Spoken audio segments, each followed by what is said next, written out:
girl won't care if I'm in shape. I'll give her flowers. She has a boyfriend, she takes you at 2 a.m. You know what she takes you at 2 a.m.? Because you're her side option. Because she know how soft you are. Is because in their fucking mind, they're so retarded, they think that bitch will fuck them.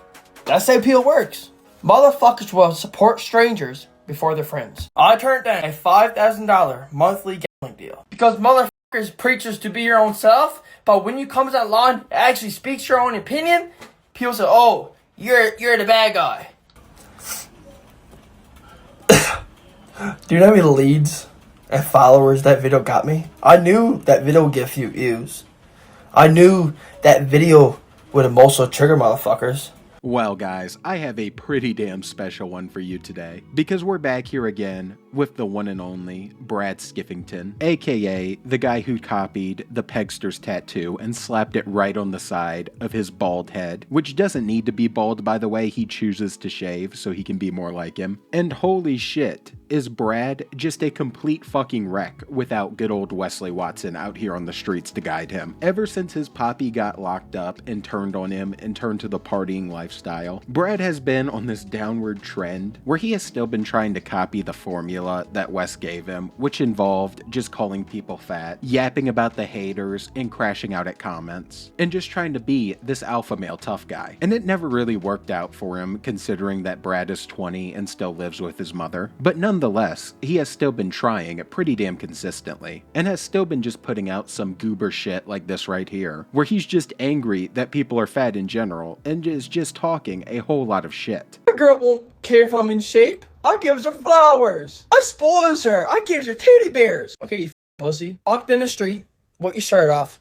You see what your girl would do? Because she would either tell you to put your shirt back on because you're so fat is disgusting to look at, or she would either look at you and laugh because every girl around you guys, every person around you guys are staring at you. Being in shape, bro, is everything. Like, I'm not telling you to be jacked. I'm not telling you to be like a IFBB pro, bro. I'm just saying to be fit. And surprisingly to absolutely nobody, him continuing the Wes Watson blueprint was still just not working out for him. And since he can't talk to Wesley, he started thinking of some different ideas of his own to try to push his brand and to try to get people to sign up with him. And he should have run some of these ideas by people who are actually experienced in life or just somewhat not a goober. Because the first idea he had was to basically try to pretend like he was doing podcast, kind of like how, you know, Vincent Fisher, aka Pubes Watson, does it, where he's got a podcast mic and he's in a room just talking to himself. Except when Brad did it, it was like an even worse version of Pubes Watson, where you could clearly tell that this man was talking to absolutely nobody and was just staring off into the corner. When I started my fitness fair, people used to laugh at me, bro.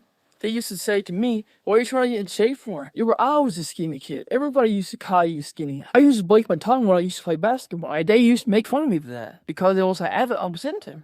But the moral of the story is this: people would laugh at you, man, no matter what you do. Like, bro, people would laugh at you no matter what. But the thing is, it's always come from in the street. It's always come from a part in life that they wish they had to develop. I came from the bottom of the bowels, bro. And I'm still fucking climbing. I'm not near the where I want to be in life. But the difference between me and you is, when someone says something to you, you cried and you gave up. But people that say stuff about me, I just grab my balls and say, hey, remember who the fuck you are, bro. Who gives a fuck about me retards, you know? That's the difference. And hey, Brad, buddy, the camera's the other way, dog. Like, he could have at least positioned the camera to be in front of him so that it was somewhat appearing normal, but I guess he wanted you to really think that he was talking to someone else, as he sat there and basically pouted about how nobody believed in him and started trauma dumping about how he got made fun of when he used to play basketball because he bit his tongue. And what makes this even crazier is that he's doing it all while sitting in a hotel room cuck chair. Like, what is going on here, man? Like, what in the actual fuck is this? Are we for real? I don't know if he went and rented a hotel room so that he could pretend to do a podcast or what the game plan was, but it's just so damn goofy. He's not even in the middle of the shot. He's off to the left of it, and you'll see as he continues to spam and post these, he moves further and further into the left fucking corner of the shot. She has a boyfriend, she takes you at 2 a.m. You know what she takes you at 2 a.m.? Because you're her side option. Because she know how soft you are. If she and her boyfriend breaks up, she will call you She'll run to you for you to be there for her. This generation are normalizing soft men. There's a difference between being kind and being nice. And the nice man will always get over. From the kind man will never. Open a door for a woman, that's being kind. A compliment a woman 24/7, that's being nice. Like the old saying, nice men finish last, that's true. Men are so soft in this generation that when they see a beautiful woman in real life, get choked. Men became pussies because they're not real men that is. They're men, but they're trying to figure out what gender they're. But this is how fucked up this world we live in.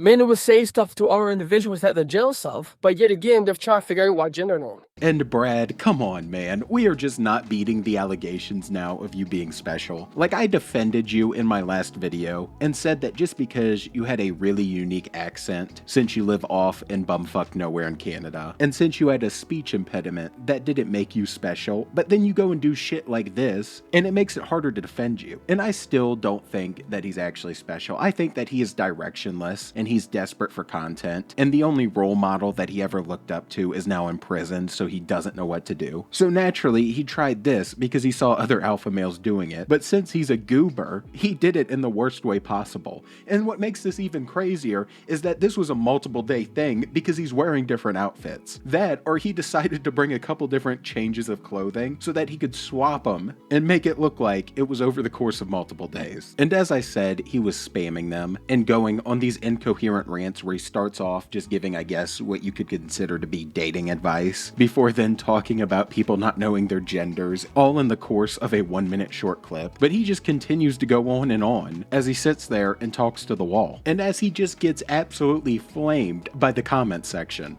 The thing we are missing in this world today that is dying is communication. We got men that are afraid to go up and approach yourself to a woman in the gym. But instead, they'd rather come home from the gym and DM her on Instagram and say, oh, I see you in the gym. I thought you were beautiful, etc. Men became pussies. Straight up, men became pussies. I mean, you get no balls to go up and talk to a woman in the gym and thinking, oh, when I get rich, I will be able to get women. My brother, if you can't get women when you're broke, you will not get women when you're fucking rich. Just doesn't make sense. Men became fucking pussy. We lost communication. Like, nobody want to have a conversation no more. Fucking hell, guys. I don't even know what to say to this one. I mean, he's not even in the frame anymore, man. The guy is hanging in the corner of the screen, the top left. His face isn't even in the camera, and he's pretending like he's on a podcast. Like, you gotta be kidding me. I don't know if Brad is fucking with me at this point or what's going on here, but there is absolutely no way he watched this back when editing it, because he edited the shit out of it. You can see all of the cuts, and thought, this is the one. Not only am I just not talking to the camera anymore and I'm talking to the plant over there in the damn corner, but I'm not even in the shot. This is the one we're using. Like, how is this real? And to top it all off, he's talking about how men are afraid to communicate now, and this man's not even man enough to communicate with somebody in the same room as him. He's sitting there having his shower thoughts out loud, talking to himself like a dipshit. This is some levels of dipshittery in the AMU that we have not seen before. And it just keeps going, because along with this, Brad then followed up all this goofiness with a video talking about how he ended up turning down a sponsorship, one that was apparently offering to pay him a $5,000 a month. And I guess that this was just his second brilliant idea to go ahead and try, and I'll just let you hear it for yourself. I turned down a $5,000 monthly gambling deal. The reason I turned this down was because first, I don't have no vices. Second, it's a sin. I don't do drugs, I don't party, I don't drink alcohol, I don't watch porn. But the reason I made this video is because when you grow as your personal brand, when you get bigger, there will be opportunities, bad ones and good ones. But it's your choice to decide which lane you want to go. The old me would probably accept that. But I knew that if I ever got an opportunity to get these contracts set up for gambling, I would not accept that. Because I know it's my standards, and that ain't one of them. And you know, if this was somewhat true, it would be a pretty honorable thing to do. But the thing is, there is no shot in hell that this is anywhere near true. First off, nobody is giving this guy $5,000 to be featured in his videos. It's already a miracle that he's gotten some clients that he coaches as is, but there's no way he's getting sponsorships for it. He just doesn't pull the views to be doing that type of shit. And obviously he got called out for it, and people were basically saying he was full of shit, so naturally he had to respond. And the response was just as dumb as you think it would be. But anyways, you people that say that you never got a gamble deal, that you never turned that down, you're just making that as content. I got proof, but some things do not have to be explained, right? But I want to say thank you to everybody, to new few followers that follow me, that support my stuff. Thank you. So basically, he just decided to hit us with the classic argument of, no, I do have proof, you just can't see it. I don't need to show you that proof. Which is just horseshit, because then why even make the response video in the first place if you're not going to bring any receipts to actually show anything? So he just ended up getting caught in a pointless ass lie, and I guess it pissed him off, because around the same time, he then decided that he was going to go on a couple of different rants, like these right here, where he was talking about how all the haters are just insecure, and was just doing a whole lot of yapping. What I find hilarious is that these people that gossip about other individuals are always the ones that are so insecure. They talk about you on social media, they comment something on your post, but when you see them in real life, they just keeps their head down. There's a reason why people talk about me and not you. There's a reason why people respect me and not you. There's a reason. You can say, you want. You can say, oh, he's a retard. You can say whatever you want. You don't have to respect me, but you're definitely not going to disrespect me.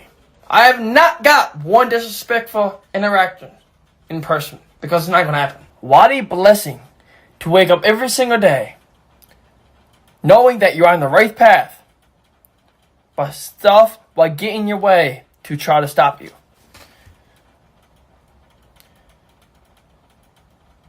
I laughed at people when they said, oh, fitness coaching isn't a real job.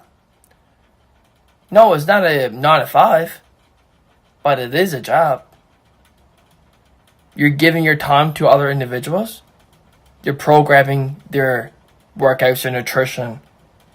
Make sure they're sticking to the plan. Make sure they're staying accountability. Make sure everything's following the right direction. That's the job. But what a blessing to wake up every single day knowing that you're on the right path, but stuff will get in your way.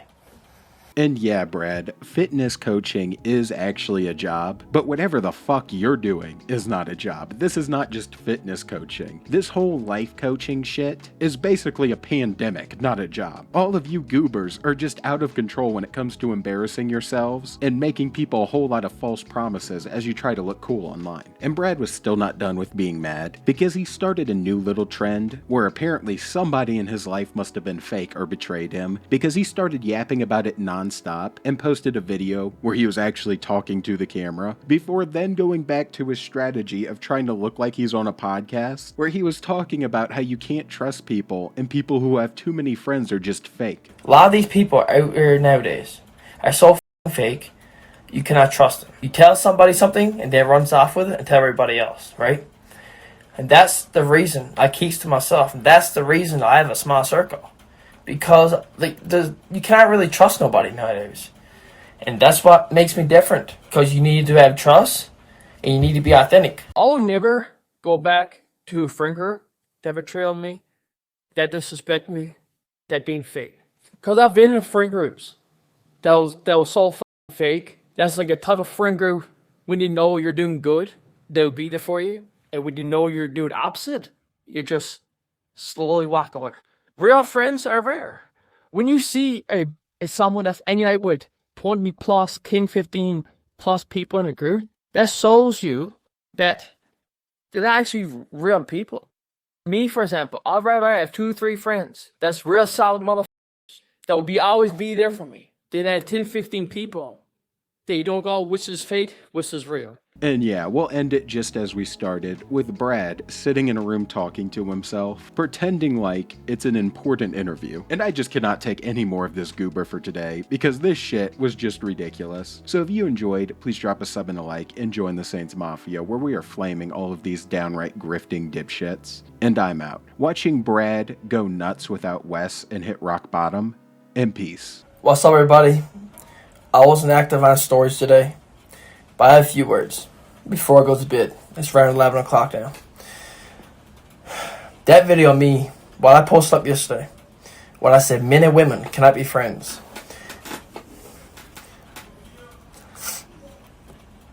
Do you know how many leads and followers that video got me? I knew that video would get a few views. I knew that video would emotionally trigger motherfuckers because of this controversial video. It's something that people agree and disagree on, right?